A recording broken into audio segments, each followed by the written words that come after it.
This week's Torah portion is among the most pivotal moments in the history of our people. The story is well known. It was the second year after the Exodus. The community had received the Torah and the law at Mount Sinai, and the Promised Land was now beckoning.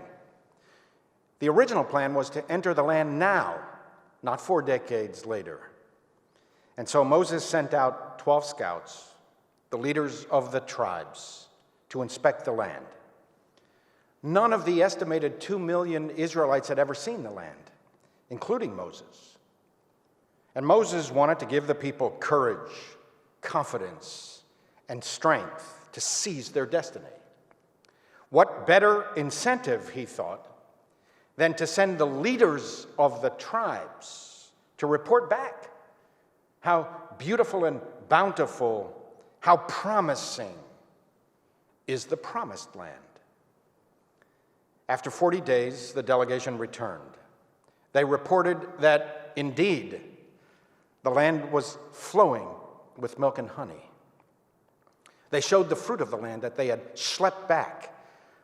The grapes were so big that the clusters had to be borne by several men. Everything God had promised was true. There was only one little problem.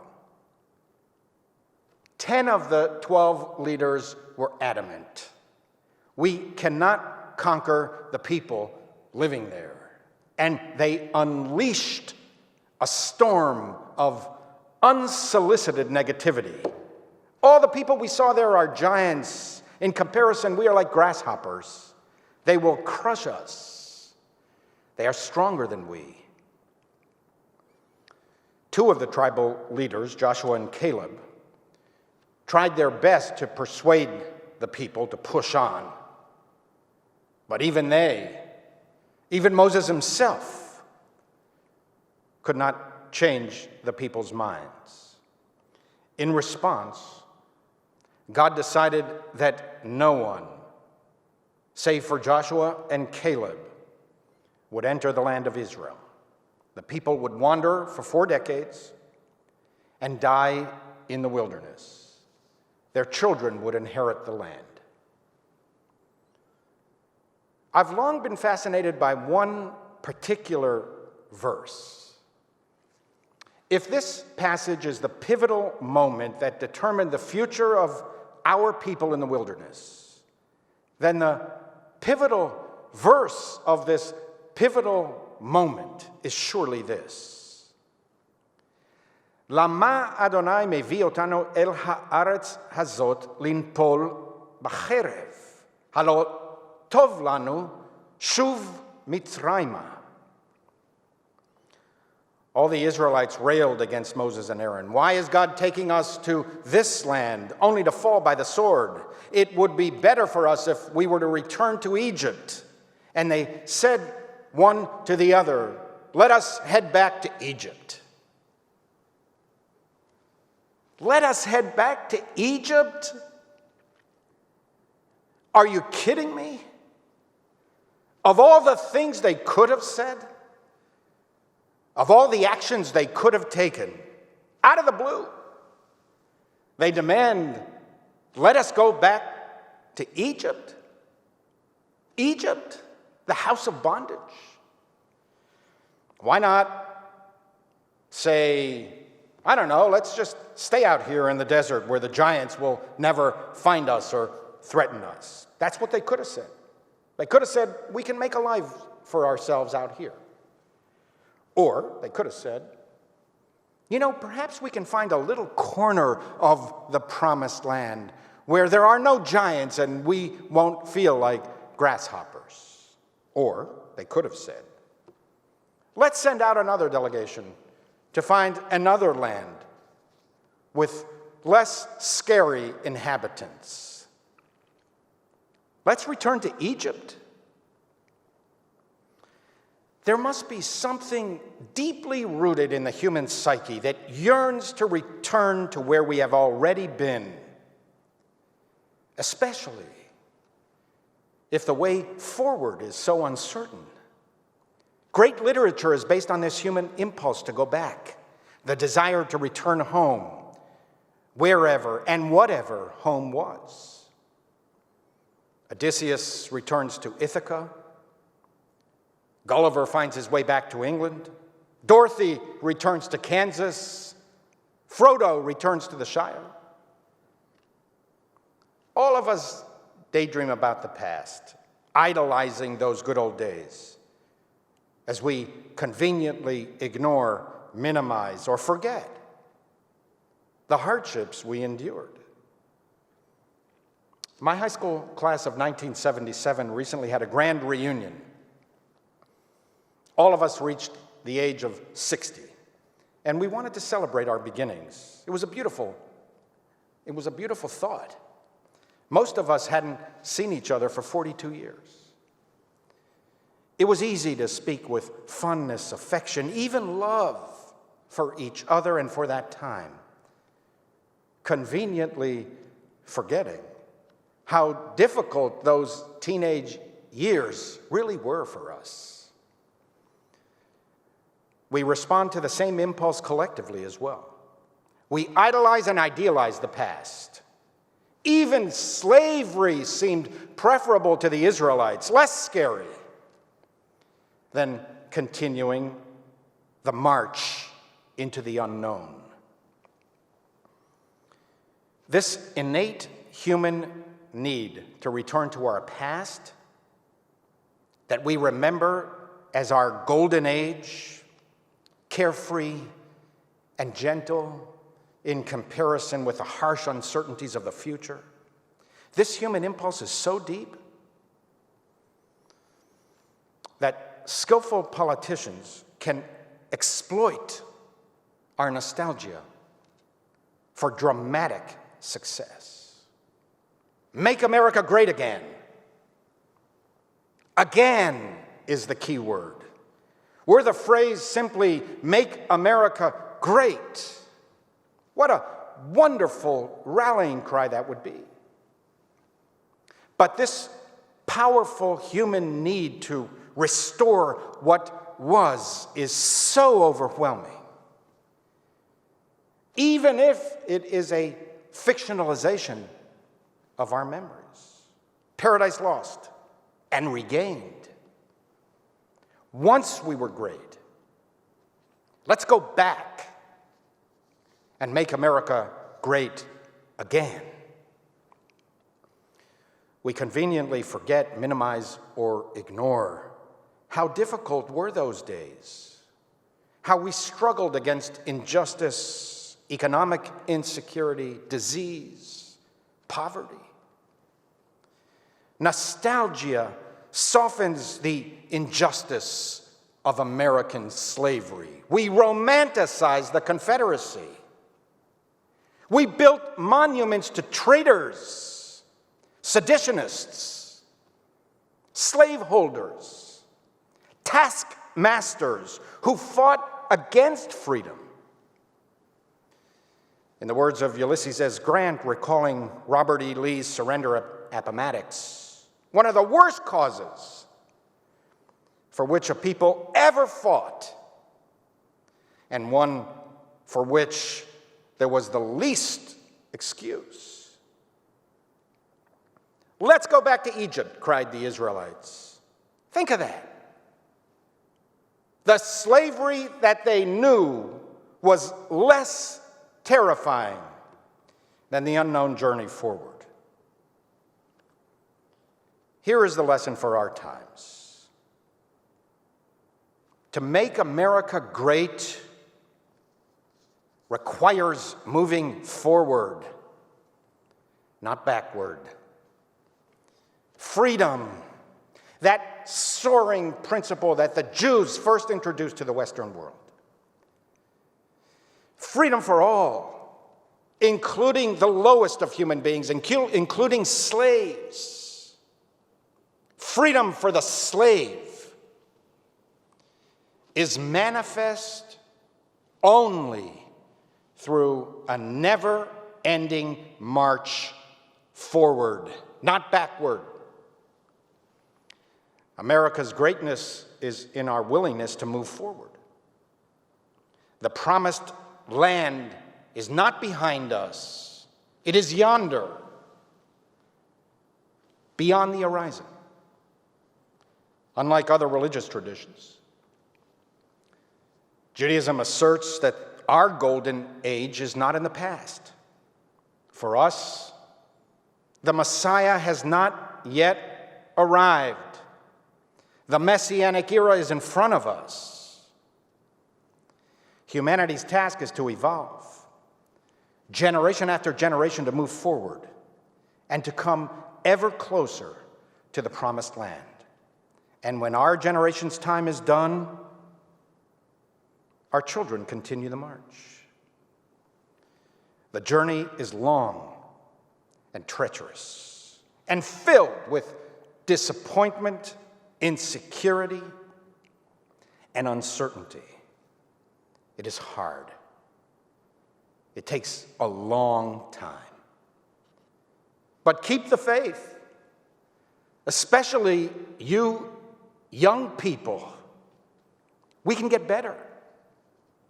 People's attitudes can change. This is the greatness of America, our willingness to continue the long struggle to live up to our highest ideals, what Lincoln termed the better angels of our nature. Our greatness is our willingness to continue to evolve towards a more perfect union. Witness the large majority of Americans who were horrified at the murder of George Floyd, and now better understand what the black community has been telling us for decades. The virus of racism is structurally and systemically rampant in American society, that legislative changes were long overdue, and look at the speed with which some of these changes have already unfolded. Think of the history-making decision this week in the Supreme Court, upholding the rights of the LGBT community. Think of how it came about. The decision was written by a conservative justice, supported by a conservative Chief Justice, whose conservative views compelled them towards a contemporary interpretation of a 56-year-old Civil Rights Act that the 1960s legislators could have never imagined in their wildest dreams.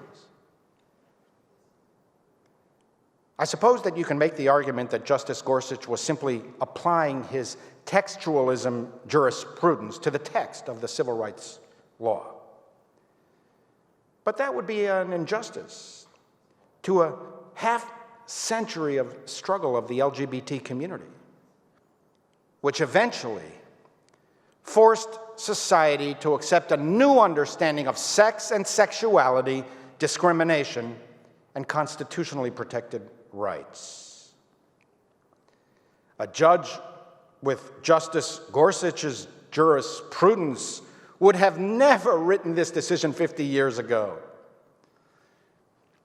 Today's conservative justices were responding to cultural and political dynamics built up over decades. Do we want to return to those days? Is that what they mean when they tell us, "Make America great again"? On the question of sexual identity and constitutional protection, America is far greater now than it used to be. On the issue of LGBT rights, America is far greater now than it was 50 years ago. Keep hope alive. Change the culture, and the laws will follow. Change attitudes, and politics will comply. Eventually, a new generation will arise, children who are not beholden to their parents' desire to return to a less promising landscape. They will march ever forward to freedom, to the promised land. Nelson Mandela entitled his autobiography, "Long Walk to Freedom." In it, he wrote, "There is no easy walk to freedom anywhere, and many of us will have to pass through the valley of the shadow of death again and again before we reach the mountaintop of our desires. I have long walked that long road to freedom. I have tried not to falter. I have made missteps along the way, but I have discovered the secret that after climbing a great hill, one only finds that there are more hills to climb." It is a long, hard walk to freedom. It runs through the desert. It requires not only the removal of chains, there must be internal transformation, a determination to continue to walk forward with resolve, resilience, and the spirit of sacrifice. Historian Elizabeth Hayes Turner writes, in the name of one of the heirs of the slaves of Galveston, "The way it was explained to me, the 19th of June, 1865, wasn't the exact day the Negro was freed, but that's the day they told them that they were free." It was the same for our people. The day the sea parted was not the exact day that the Jews were freed. They became free when they told each other, "We are free. We are not returning to Egypt. We are marching forward to the promised land. We cannot see it yet, but we know it is there, yonder, beyond the horizon. We will get there. And when we do, we will find a good and bountiful land, a land flowing with milk and honey, a land where every soul will sit under vine and fig tree unafraid." Amen.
אצאנה אל הבוסתן,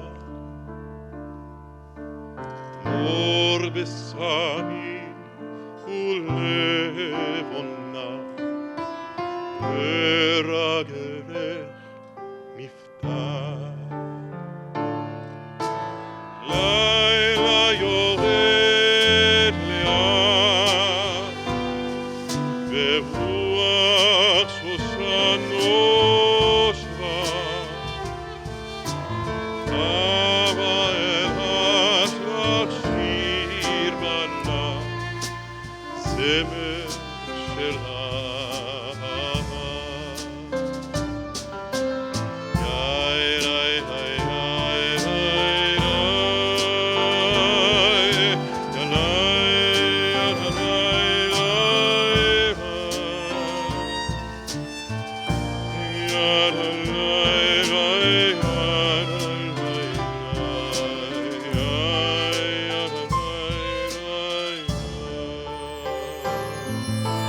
לילה יורד לאט, ורוח שושן נושבה, אבא אל השלך שיר בלט, זמר של אהבה. ערב של שושנים, אצאנה אל הבוסתן, מור בשמי ולבונה, לרגלך מפתן. לילה יורד לאט, ורוח שושן נושבה, אבא אל השלך שיר בלט, זמר של אהבה.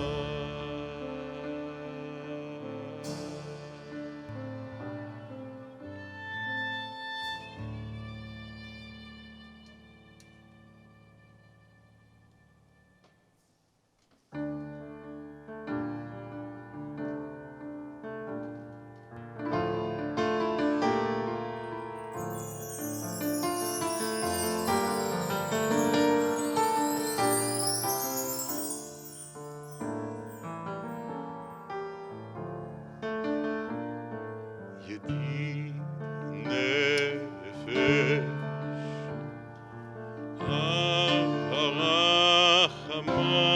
הרחמן, בשוכבך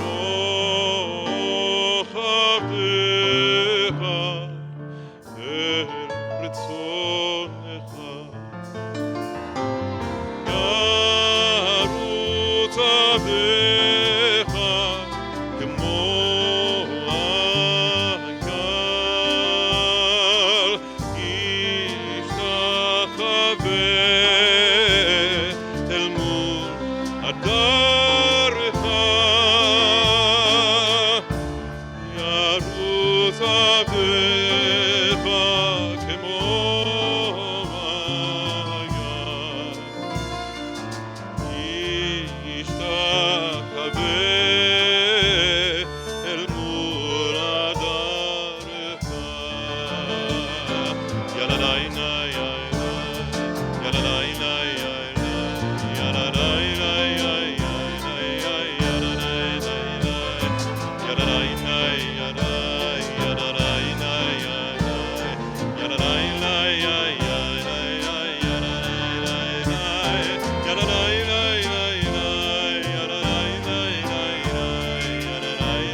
We would be pleased to send a complimentary DVD of this program to anyone who wishes to support JBS with a tax-deductible gift of $36, double chai or more.